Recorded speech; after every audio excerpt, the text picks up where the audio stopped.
এত বেশি মূল্য দিতে হয়েছে যেটা ৭১-এর পরে আর কখনো এটা ঘটে নাই। বাংলাদেশ একটা বড় রকমের পরিবর্তনের প্রয়োজন ছিল, এটা বাংলাদেশ ভেতর থেকে অনেক দিন থেকে অনুভব করতেছিল, কিন্তু এই পরিবর্তনের জন্য তাকে একটা পর্যায়ে এত বেশি মূল্য দিতে হয়েছে যেটা ৭১-এর পরে আর কখনো এটা ঘটে নাই। এখন ৭১-এর পরে আমরা সবচাইতে বেশি মূল্য দেওয়ার পরে এবং এটা নিয়ে সবচাইতে বেশি সময় ধরে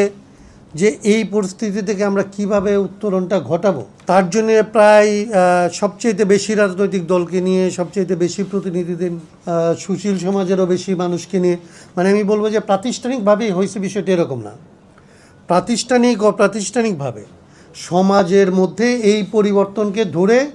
২৪ থেকে ২৬ পর্যন্ত মানে যা কিছু ঘটছে,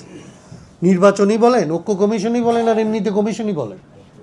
আলোচনায় যুক্ত করা হয়েছে কিংবা যুক্ত করা হয় নাই এটা নিয়ে অভিযোগই বলেন, এর সমস্ত আলোচনার কেন্দ্রে ছিল যে বাংলাদেশ রাষ্ট্রটা আসলে যে পথে চলতেছিল এই পথ থেকে আসলে তার চাইতে উন্নততর একটা জায়গায়